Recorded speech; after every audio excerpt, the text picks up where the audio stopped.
Breathe in through your nose, out through your mouth.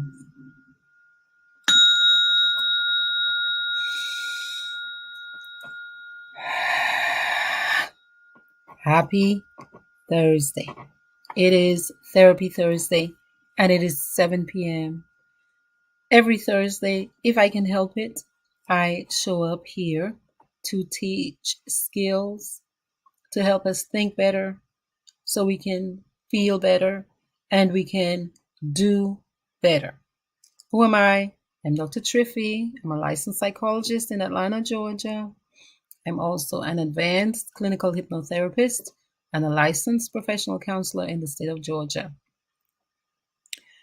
Okay, so tonight is for those people who are tired. You're done, you're sick, you're frustrated, you're feeling anxious maybe. You might be angry and perhaps a lot confused about what's been getting in your way. You want to succeed. You think you're giving your best. You think you're doing your best, but you're not getting the results you want. You're not getting the results you want. You're failing. You're getting an F. Or if you're passing, you're barely passing in life.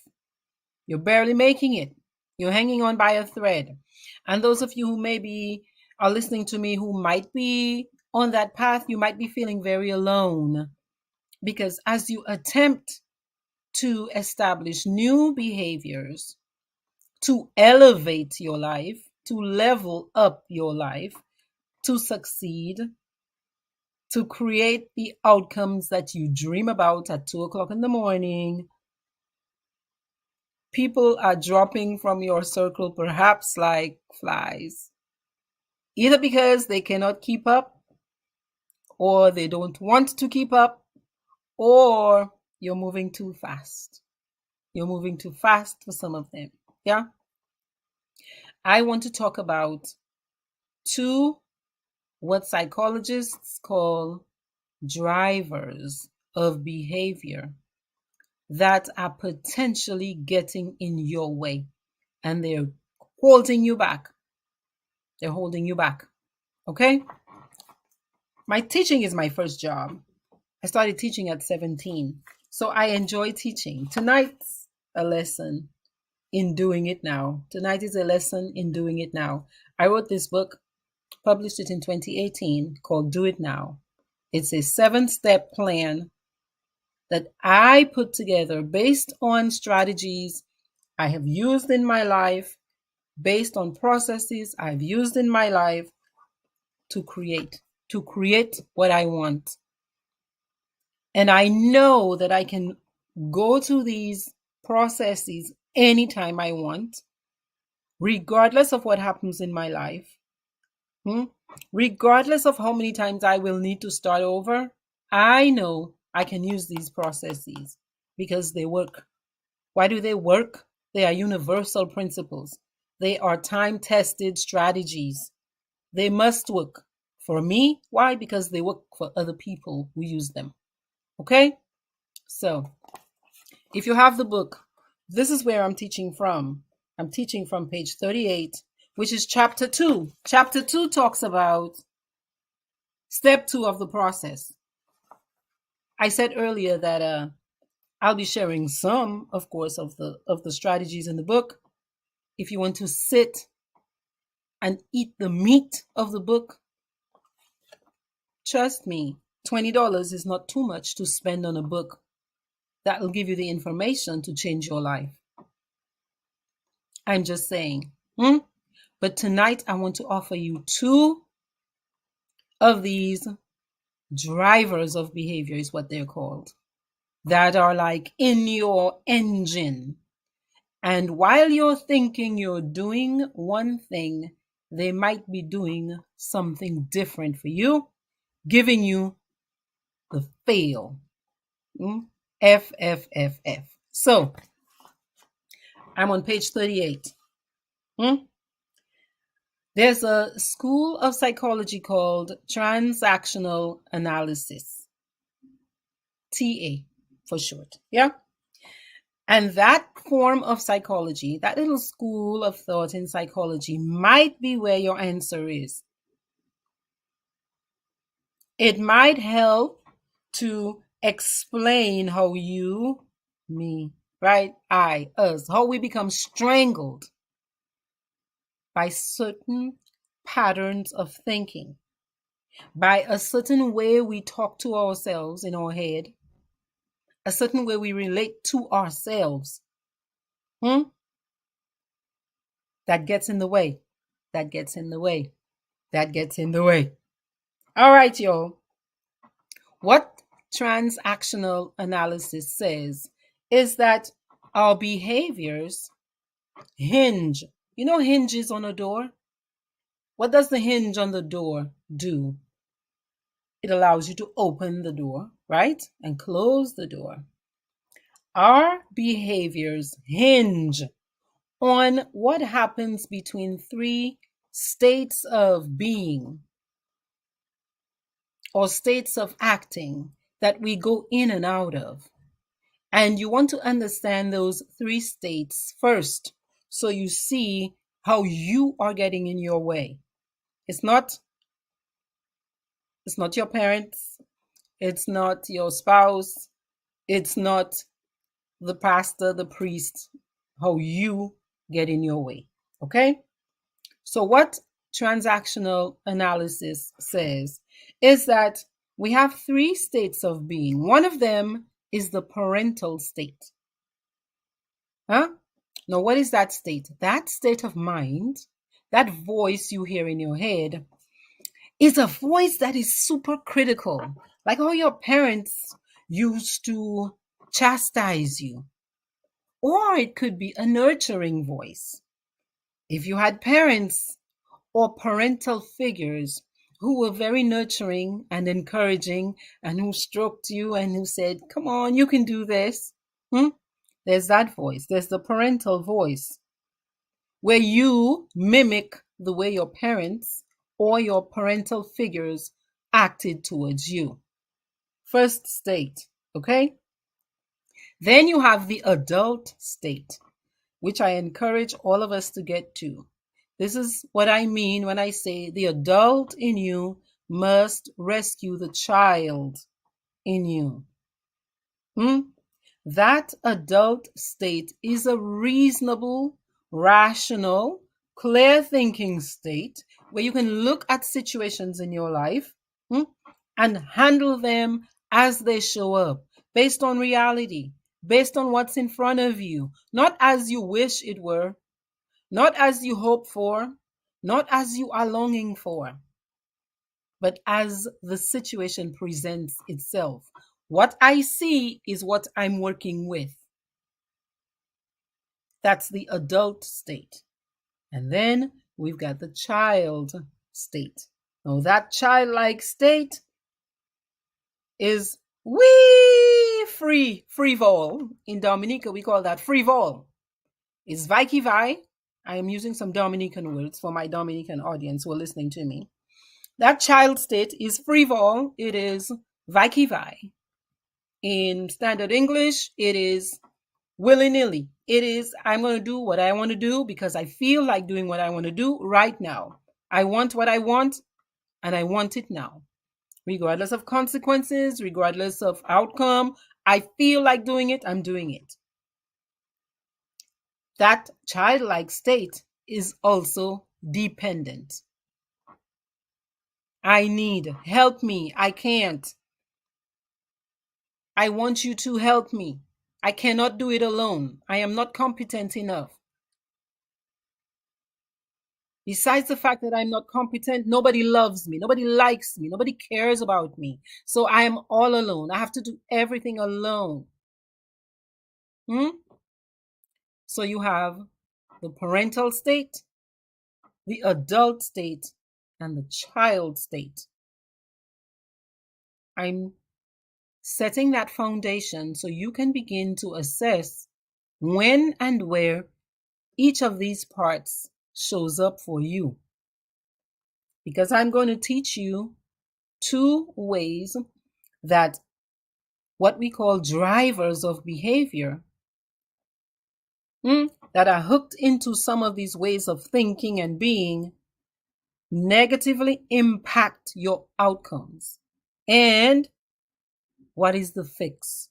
Because what's the point of identifying a problem if we don't identify a fix, right? So you will become aware of your propensity. I use a big word in the book on you. You can become aware of your propensity to fall into these mental traps, because they are traps and they're waiting for you. They're waiting for you. They're waiting for you. And you can change your behaviors intentionally, on purpose, so that you, with a clear mind, can look at what's in front of you and act out of the adult state of mind. Okay? So transactional analysis describes 5 drivers of behavior. They're either pushing you forward or they're keeping you stuck. Sometimes they're pushing you behind. You are regressing. You are reversing. And if I'm reversing when I want to be moving forward, of course I'm going to feel anxious. Of course I'm going to feel overwhelmed. Of course I'm going to feel frustrated, disappointed, angry, not just with myself sometimes, but with other people around me who I might decide are the cause or the source of my frustration. I am suggesting it is not them, it is me, and I have to look at myself.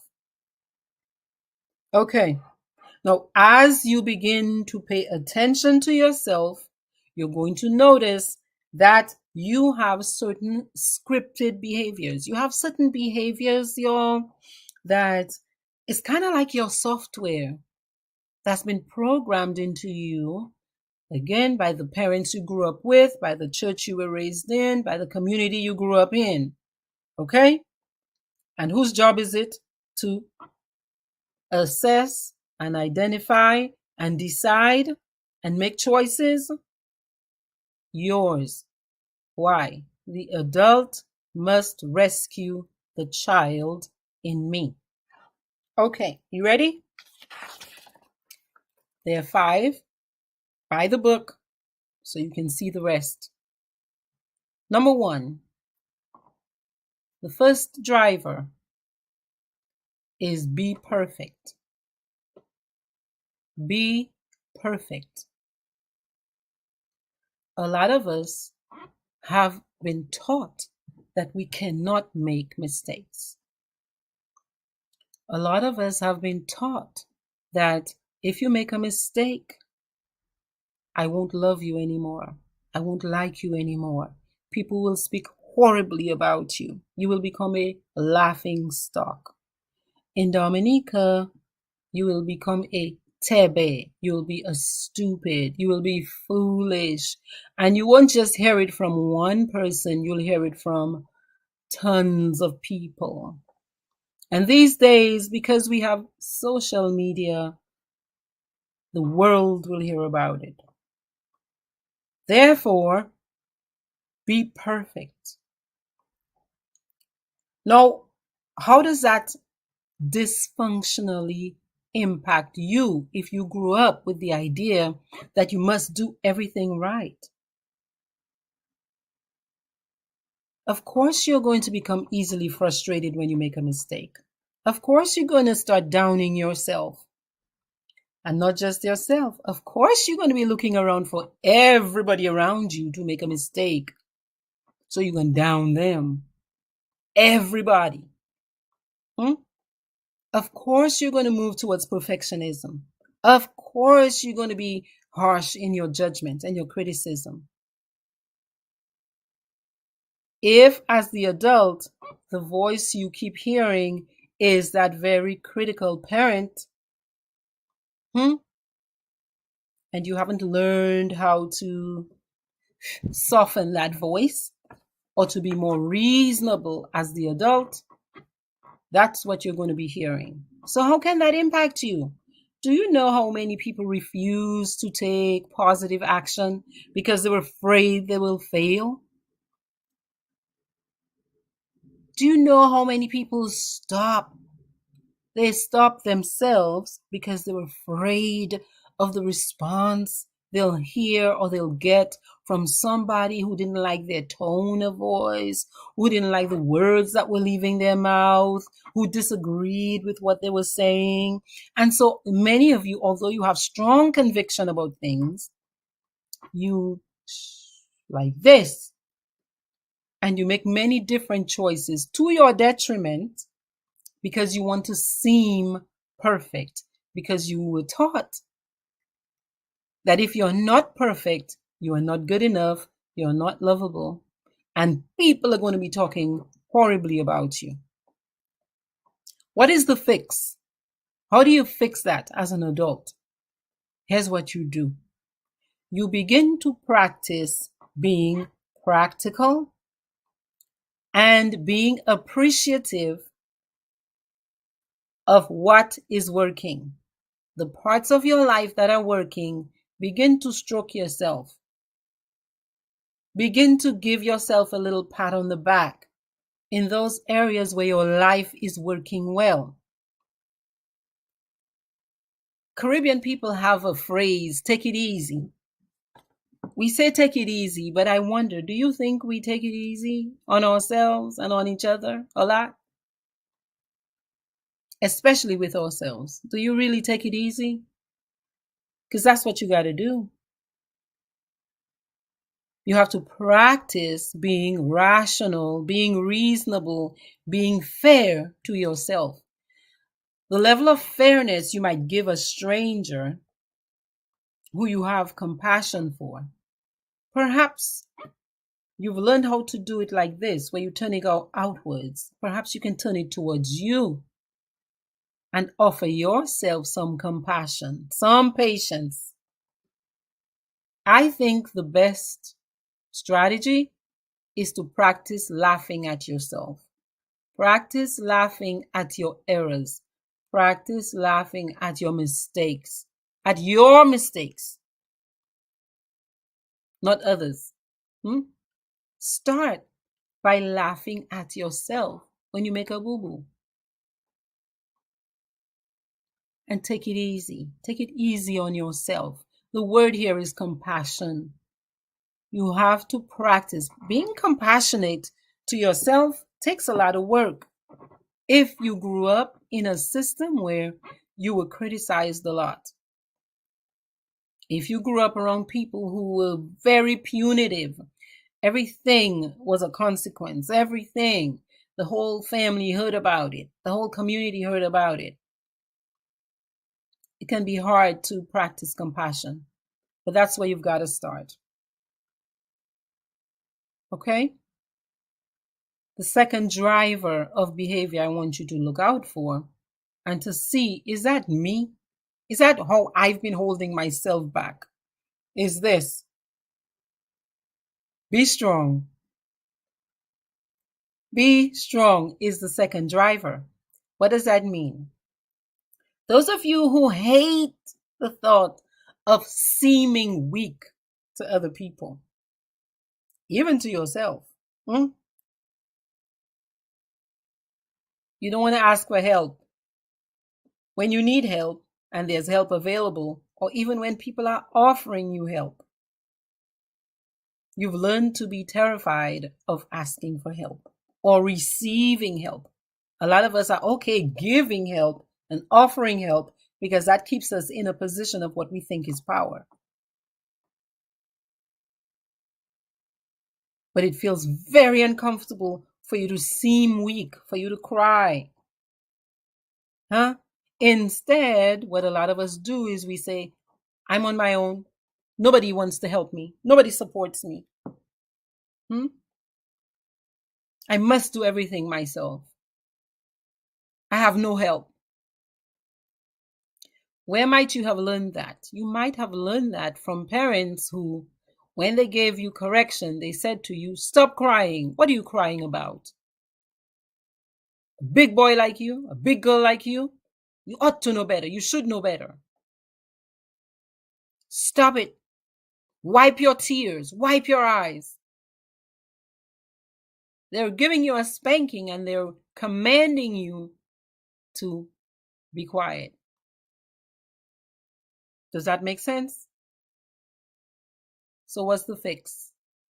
The fix is to practice, practice, practice working in a way that might feel uncomfortable for you, that might feel very different, but where instead of just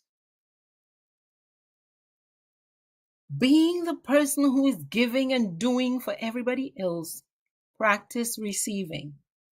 And it might be too uncomfortable for you to receive gifts, but perhaps you can start by receiving and accepting compliments.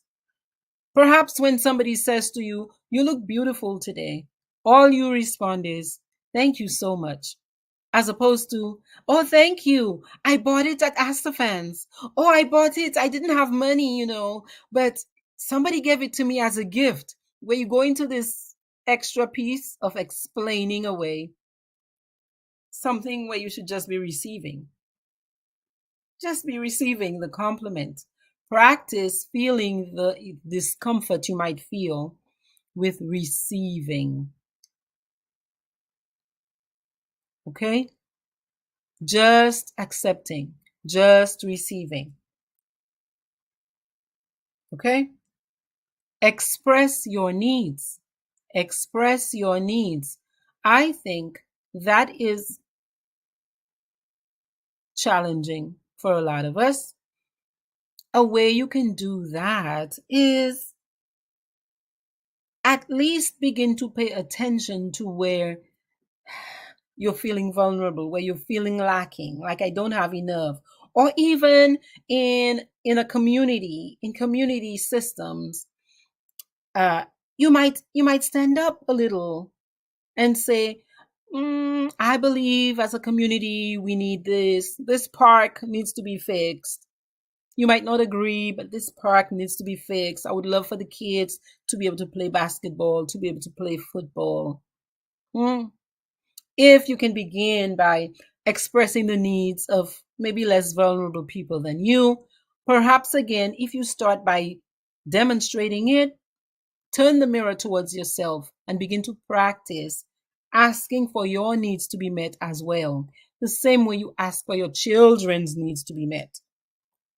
Those of us adults who don't go to the doctor, but when our kids are ill, we rush them to the emergency room.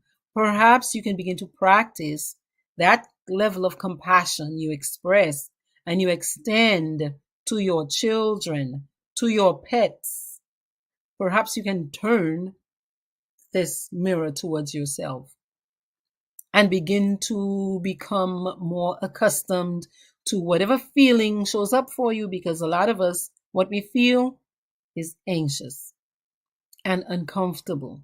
I don't like it. I don't like it when I have to ask people for help. Well, many things we must accomplish in life, we're going to have to step outside of our comfort zone. We're going to have to ask for some support. It could be a loan from the bank. It could be you need more information. And so you might have to find a book. So you might have to ask someone, "Hey, how did you learn to do this?" Even if they don't give it to you for free, you can at least ask a question. And many of us, we are so resistant even to asking a question. "Hey, how did you do this?" The worst the person can say to you is, "I'm not telling you." But the thing is, you don't have the information right now. And if that person says, "I'm not telling you," perhaps you've got fingers and a phone and you can Google. Perhaps. Here's another thing you can do. Admit that you have deficiencies too. Everybody has deficiencies. Okay? Nobody's perfect. Nobody's perfect. I do not believe you need people to start, but I think once you start, you're going to come to points where you will need outside support, outside help. You need additional information as you get on your journey to success. And so you have to practice asking for help. Okay, y'all? You might have to come up with a script, with a set of words that you use to kind of soothe yourself, to help you do that. Perhaps you're not the person who wants to have the direct one-on-one conversation, but perhaps you can write an email. Perhaps you're more comfortable sending a text message, asking the person, hey, there's something I really want to discuss with you. When do you have time for us to speak? Or when might it feel comfortable for you for us to have a conversation? And once you do meet that person, give the person a compliment, stroke their brain a little bit, find something you admire about how they do what they do, that thing you want the information about. I really appreciate how you do XYZ. I have often wondered how you do it. Is that something you feel comfortable sharing some information with me about? The person has a right to tell you yes or no, but you've made your attempt. And maybe that person might not give you all the information you're looking for, but perhaps they might point you to a resource. They might point you towards another person who might support you. Okay? So, something just happened with our lights here, but I'm happy I still have. That's right, that sandwich method of communicating. Okay? That sandwich method of communicating. You stroke, You stroke, you put the meat on the inside, and then you can even put a base on the bottom where you say, is there something I can do to help us do that? To help you give me that information? Is there something I can do? And it's always good to offer somebody something too if you're going to be taking from them.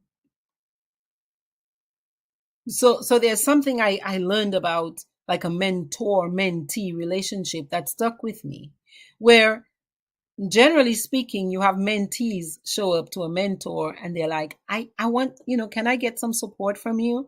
And the mentor will say, yes, of course. But remember, the mentor is a human being too. And the mentor does not owe you, the mentee, of their time or their painful lessons they have learned in their life. So if somebody is making that sacrifice to share their time with you, as a mentee, it's a powerful thing to think about, what can I do to help my mentor as well? What can I offer also in return? It's the law of reciprocity, where you're not just sucking and taking just because you've decided your mentor has more information than you do. Perhaps you can bring some coffee. If you know your mentor likes coffee. I had a mentee do that for me one day. She brought me Starbucks cards. I was so appreciative. There she is in grad school, and you don't make a lick of money in grad school. And she got me a $5 coffee, a Starbucks card, because she knows I like Starbucks. Now, tell me that wouldn't feel good for you if you were the person who's the mentor, answering the questions and being the supportive one for the person who has asked for help. Okay, I thought about it and I thought I would give you all a bonus. There are 5 in the book. Do it now, Dr. Wallace. Type that in the search box on Amazon. You'll get the book. This is what I used to remake my life. Seriously. I say remake because when you leave a small island with $500 in your pocket, with no relatives, you understand, who can support you. Many of us people in the diaspora, many of us immigrants, it is not an easy road, It is not an easy road. And when you grow up in any system when you become an adult, if you are paying attention to yourself, you will see you are making some mental mistakes. You must, because nobody's perfect. And so you have to do the work of reprogramming yourself, reprogramming your mind, resetting your mind. Nobody escapes childhood scot-free. Nobody. And you're going to come out with one of these drivers. Okay? You're going to come out perhaps with the idea that I just have to be strong. I can do anything. That is positive on one hand, because you'll go if you think I'm strong, but it's also going to be the same thing that'll cut on the other side when you decide I am so strong, I don't need anybody else's help. Well, that's not true. How can that be true? At a certain point in your success story, you're going to need other people's help. It might be a book, it might be a course, it might be $500. Okay? So here's the third driver that might be the reason you are failing. It might be the reason you are failing, or that even if you are succeeding, you're hitting these walls and these ceilings, you can't break through them. Here's the last one. Hurry up. Now, I know I grew up with a mom who, she used to say a word. It was actually 2 words. And she said it so much that I thought it was 1 word. Anybody else ever heard the phrase, do it at once? At once. At once. A-T at once. O-N-C-E. My mom would say that word at once. She said it at once. And when I was little, I thought that was 1 word. I thought the word was at once. Right away. Hurry up. What's another phrase we have? Make haste. Make haste. Come fast. Stop wasting time. Now, what does that do? Potentially. How can that be a dysfunctional way to think? If you start believing everything must happen at once, like me when I was a child, at once, I am telling you, I would feel the earth shake under me when I heard that at once. You had to jibble up, you had to step up right away, okay, and make it happen. If you think everything must happen in haste and right away, it must happen now, what happens when there's silence? What happens in that stage of creating new things where it seems as if you're doing a lot of work, you're putting in a lot of effort, and there's no return on the effort that you're putting out? Trust me, when you're creating, there is a space, I call it the void. It's a void where if you're starting a new business, you've poured in as much money as you had. You've been begging Tom, Dick, and Harry. You're alone, all the money is gone, but you're not yet done. And you're waiting for the new thing to take root, to take effect, to start springing forth and birthing the new thing you had in your mind. But you've got to learn to wait. You've got to learn that you can be quietly, after you've poured in all of your work, you can be quietly waiting and working before the results bloom. And there are many of us who cannot tolerate that silence. We think we always have to be busy. We think we always have to be loud and yelling. No, no, no, no, no. You have to learn to manage the silence. There are some of us, even in our conversations with other people, we won't let a minute of dead air.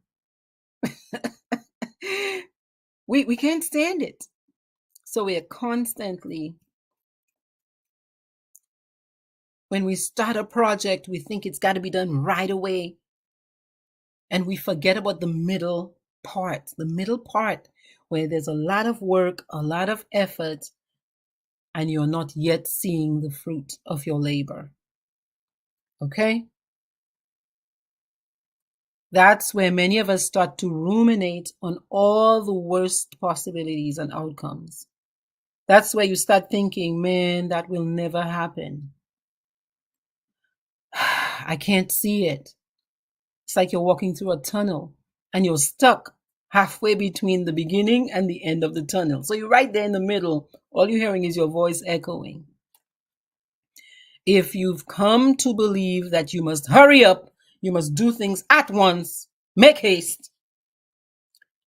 Projects, especially those that require a lot of people, where you have to build momentum, you might give up. You might surrender. You might cave, not knowing that you had to hold on a little longer. You had to trust the process. And the process, there are rules to life. There are rules, to life. There are rules to life. See, one rule is if I plant a seed, given that there's watering and there is sunlight and there's good soil, something is going to come up out of that seed. That's a rule. So, do I not have to learn to wait for the seed to germinate? And I got to keep pouring the water. I got to keep exposing the plant to sunlight. I got to keep making sure the soil is good and healthy.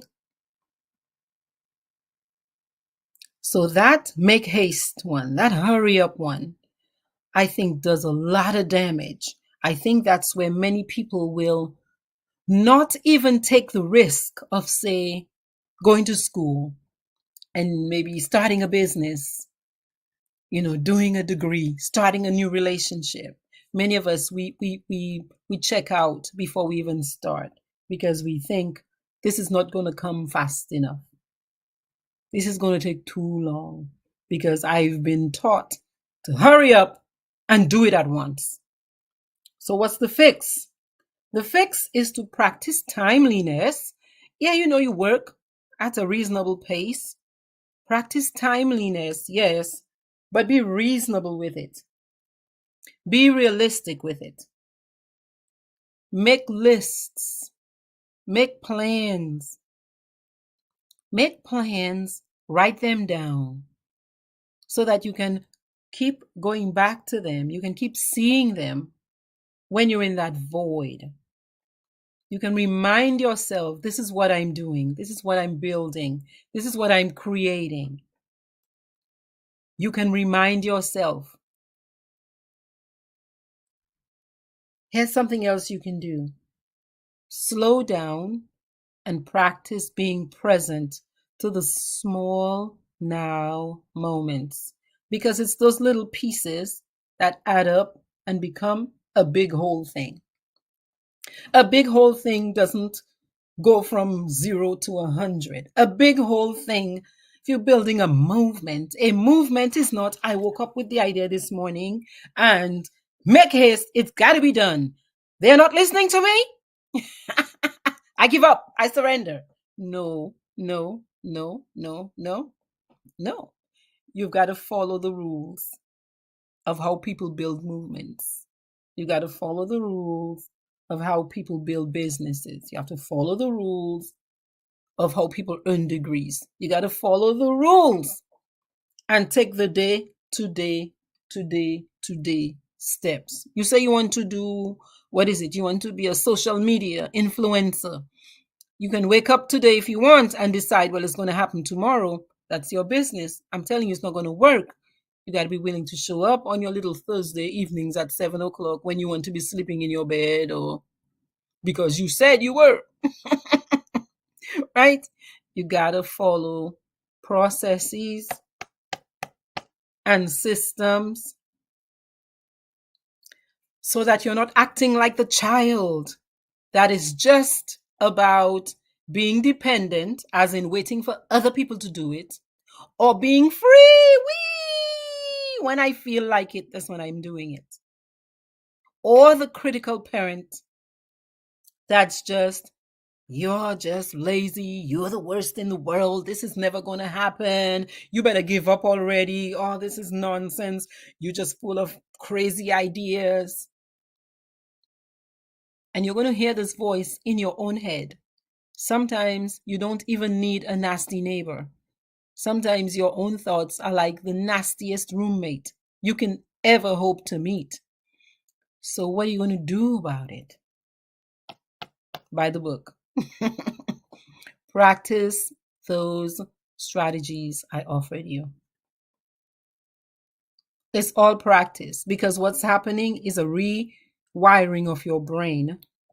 It's a mental reprogramming of the software that was placed on your brain by the people you were raised with and by the churches you went to, by the schools you went to. Who knows what teacher you met? Some of us had lovely teachers, but some of us had horrendous human beings as teachers who were pouring a lot of negativity into us, who were very critical of us, who were not encouraging at all, who told us, go be a carpenter, you're not going to amount to much. So, what are you going to do with that information when you become an adult? The adult in you must step up, go rescue the child. Go rescue your child. Go rescue your child. The same way you might rescue a child you gave birth to. If you found out that somebody had been horrendous to that child, that's what you have to do as an adult. There's just no more excuses. There's just none. None. There are no more excuses for the sitting and the wallowing in the mediocrity. There's just none. There's no point to it. It's very lazy. It's useless. There's no need for it. It's not helping anybody. It's not helping you. It's not helping you. And it's not helping the generations of human beings who will come through you. It's not. And all of us who are in baby making ages and stages, you could be dooming the world and your countries and your families to just mediocrity if you refuse to step up. If you refuse to step up. And it's you who has to step up, because you're the one hearing the information. And you're the one who just got tools. So I will end like this. Information is power, they say. They say knowledge is power, wisdom is boss. Is the application of knowledge that makes information valuable. Because I could spend all my life collecting data, collecting information, reading books, becoming bloated on information. If I'm not practicing what I am taking in, I mean, it's kind of juicy to learn and to know a lot of things, but wow, what a waste, eh? If I did not apply the information. So, this is my offering tonight. The book is called Do It Now. It's available on Amazon. If you have not yet ordered your copy, go ahead. Type in Do It Now, Dr. Wallace. Pow. Pow.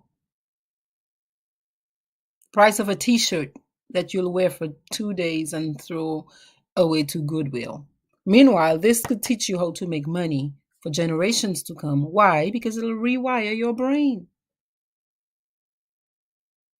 Clean up your thinking. Fix it, Jesus. Anyway, this is my offering for tonight, y'all. I hope you have a wonderful Thursday. Let me see who came in with me tonight. Evelina, good night. How are you? I hope you have a lovely Thursday. Wilbert, bonsoir. Ça va? Ça va bien. Et toi? My Facebook user says greetings. Greetings to you too. That sandwich method is a powerful way of communicating.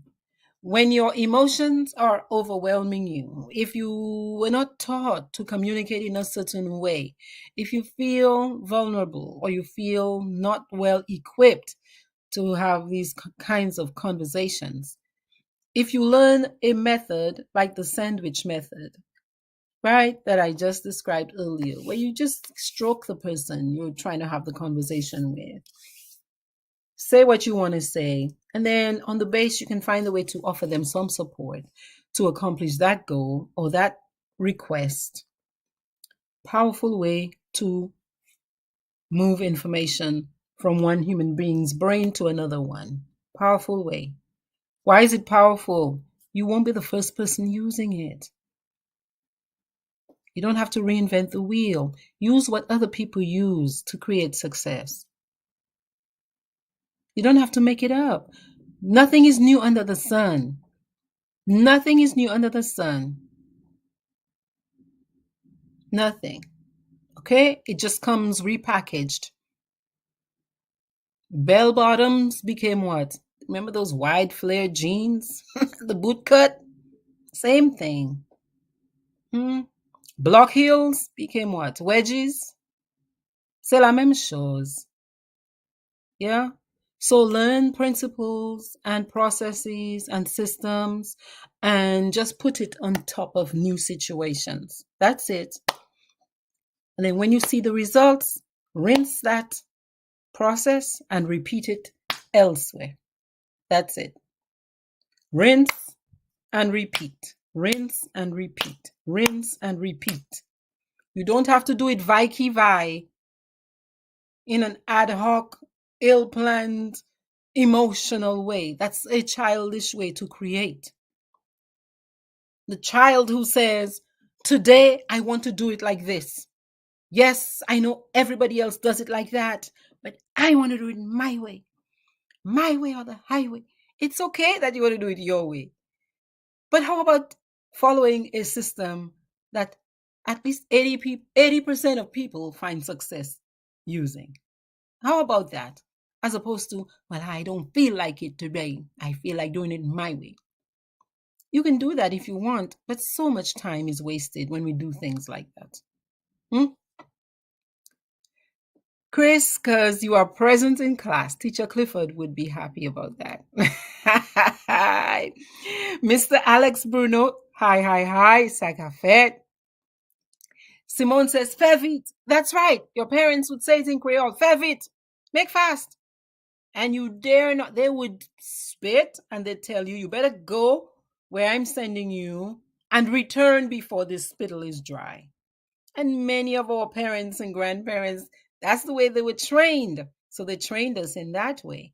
The flip side is you start believing everything has got to come. You always have to be on the hustle. But if I'm always on the hustle, I forget that sometimes in order to speed up, I must slow down. I must slow down. A way you can slow down your brain is meditation, prayer.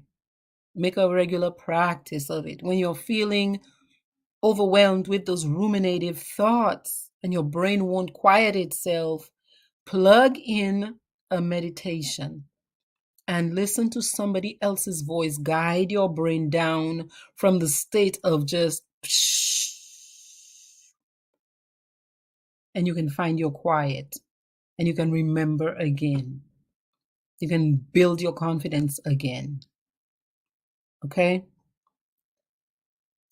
Simone says, I purchased my copy already. It's a fabulous read, quite an eye-opener. I appreciate you, Simone. Thank you all as you write a review. Thank you. Indigenous, my brother, Sakafet. Bon vibes, good vibes, my brother. Thank you. You are also a wonderful teacher, sharing good vibes on the book. I appreciate your work. Yeah. So yeah, y'all.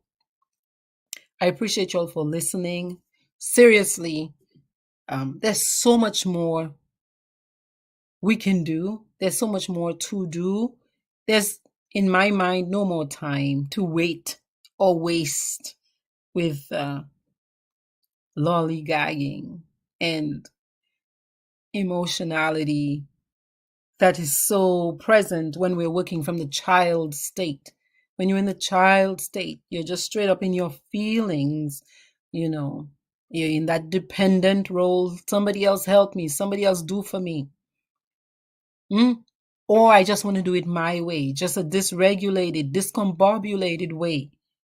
It does not have to be this way. Neither does it have to be the way where it's like the critical parent who is just, you better do it like that or else, oh, you're so stupid. You just keep making mistakes. It doesn't have to be like that either. It's about balance and it's about acting realistically, with clear information, with clear thinking and understanding that there are principles, there are processes, there are systems that, when followed, are more likely than not to generate certain results. And so, if I decide I want a certain result, I can follow these systems and principles to create the outcome that I want. Okay? All right. Nous allons parler une autre fois. For the English speakers, we will speak another time.